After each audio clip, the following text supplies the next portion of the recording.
Hi అండి, welcome to ఆహా kitchen. నేను మీ అనురాధ. ఎక్స్పైర్ అయిపోయిన ట్యాబ్లెట్లని పారేయకుండా 5 రకాల టిప్స్ చెప్తున్నాను చూడండి. చాలా బాగా ఉపయోగపడేవి ప్రతి ఇంట్లో కూడా. టిప్ నెంబర్ 1, ఈ ట్యాబ్లెట్లని ఇలాగా ఫస్ట్ చూపించినవి కాకుండా ఇప్పుడు సెకండ్ కత్తిరిస్తున్నాను కదా, ఆ ట్యాబ్లెట్లు అలాంటి షీట్లు కనుక ఉంటే కనుక ఇలాంటి కత్తెరలో పదును పెట్టుకోవచ్చు అనమాట. మనకి టైంపాస్గా కత్తిరించినట్టు ఉంటుంది, చక్కగా మన కత్తెరలు కూడా పదునవుతాయి. ఇలా చక్కగా చిన్న చిన్న ముక్కలుగా టీవీ చూస్తూ కట్ చేసుకోండి. చక్కగా కత్తెరలన్నీ కూడా పదును పెట్టుకొని గట్టిగా షార్ప్గా అవుతాయి ఈ ట్యాబ్లెట్ షీట్లని ఇలా కత్తిరించడం వల్ల.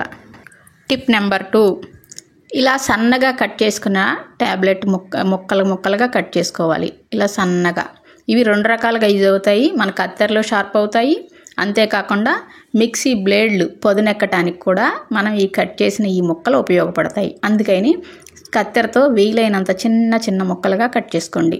ఎంత చిన్న ముక్కలుగా కట్ చేసుకుంటే మన జార్లు అంతగా షార్ప్ అవుతాయి. అంతేకాకుండా జార్లలో మనం వేసిన పదార్థాల వల్ల కొన్ని రోజులకి కింద బ్లేడ్ల దగ్గర ఎర్రగా అయిపోతాయి జార్లు. అలాంటి జార్లు కూడా ఇవి క్లీన్ చేస్తాయి అన్నమాట. అది ఎలాగో చూడండి.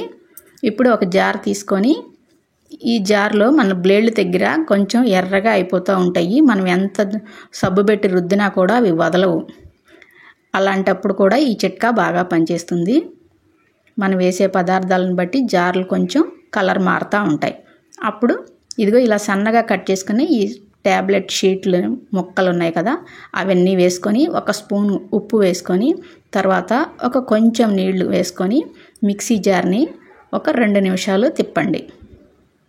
ఇలా చేయడం వల్ల జారుల్లో ఉన్న మురికంతా వదులుతుంది, ప్లస్ బ్లేడ్లు కూడా చాలా షార్ప్గా అవుతాయి.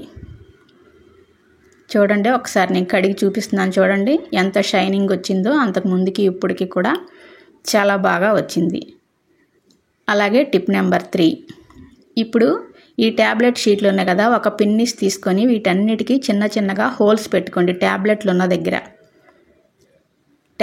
ఉన్న దగ్గర హోల్స్ పెట్టుకోవడం వల్ల ఈ ట్యాబ్లెట్లోంచి వాసన బయటకు వస్తుంది. ప్లస్ ఈ ట్యాబ్లెట్లు షీట్ పళంగా వేసుకోవడం వల్ల కూడా మనం తర్వాత తీసేయడానికి కూడా బాగుంటుంది. ఇలా వీటన్నిటికీ చిన్న చిన్నగా ఇలా హోల్స్ పెట్టుకోండి.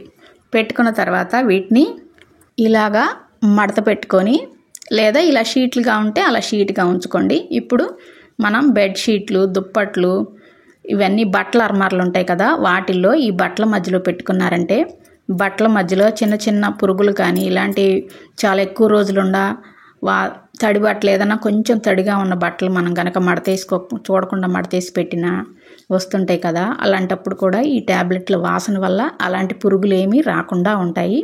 అలా చక్కగా బట్టల మధ్యలో పెట్టుకోవడం వల్ల మళ్ళీ తర్వాత వాసన పోయిన తర్వాత తీసేసి పారేయడానికి కూడా బాగుంటుంది. అంతేకాకుండా ఇలా హోల్స్ పెట్టిన ఈ ట్యాబ్లెట్లను మళ్ళీ మన దగ్గర పుస్తకాలు సర్దుతాం కదా, పుస్తకాల అర్మార్లలో కూడా పెట్టామంటే పుస్తకాల్లోకి సిల్వర్ ఫిష్లు అవి వస్తుంటాయి కదా, పుస్తకాలను పాడు చేసే పురుగులు అవి కూడా రాకుండా ఉంటాయి. మనకి పైసా ఖర్చు లేకుండా ఇలా పుస్తకాల దగ్గర కూడా పెట్టడం వల్ల ఇలా ఎక్కువ పుస్తకాలు ఉంటే వాటి మధ్యలో పెట్టండి. ఏ పుస్తకాలు కూడా పాడవకుండా ఉంటాయి, మనకి ఫ్రెష్గా కూడా ఉంటాయి అన్నమాట. ఇలా పెట్టుకుంటే కనుక పుస్తకాల్లోంచి సిల్వర్ ఫిష్లు రాకుండా ఉంటాయి. ఇలా పాడవకుండా పుస్తకాలు కూడా ఉంటాయి. పుస్తకాలు కూడా పాతవి అయిపోయి వాసన రాకుండా కూడా ఉంటాయి. ఈ టిప్ కనుక మీకు నచ్చితే కనుక లైక్ చేయండి, షేర్ చేయండి, నా ఛానల్ని సబ్స్క్రైబ్ చేయండి. టిప్ నెంబర్ 4, ఇలా మనం తీసిన ట్యాబ్లెట్లు ఉన్నాయి కదా, వీటన్నిటిని మిక్సీ జార్లో వేసుకొని మెత్తగా పొడి చేసుకోండి. ఇది చాలా మంచి టిప్పు. ఈ పొడి చేసుకున్న తర్వాత ఈ పొడిని ఇలా స్ప్రే బాటిల్లో వేసుకోండి. కొంచెం నీళ్లు, 1 గ్లాస్ నీళ్లు వేసుకొని స్ప్రే బాటిల్లో వేసుకోండి. ఇలా స్ప్రే బాటిల్లో వేసుకున్న తర్వాత ఆ నీళ్ళల్లో ఈజీగా కరిగిపోతాయి.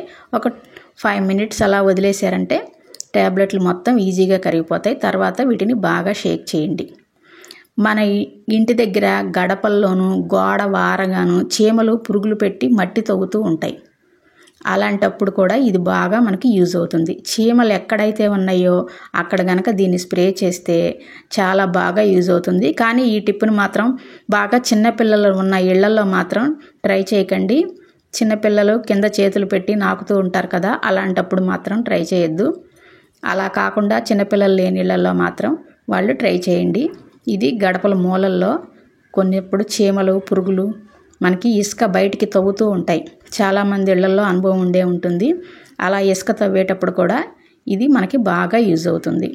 అలాగే స్టవ్ గట్టి దగ్గర కూడా బొద్దింకలు అది రాకుండా కూడా ఇది చల్లుకోవచ్చు. మరొకసారి చెప్తున్నాను, చిన్నపిల్లలు ఉన్న ఇళ్లలో మాత్రం యూజ్ చేసుకోకండి, మరీ పసిపిల్లలు లాంటి వాళ్ళు. అలాగే కబ్బోర్డ్లో కూడా మనం పేపర్లు వేసి సదిరేటప్పుడు కనుక ఇవి కొంచెం ఒకసారి స్ప్రే చేసి తర్వాత సర్దుకున్నారంటే దీంట్లో కూడా బొద్దింకలు అవి రాకుండా ఉంటాయి.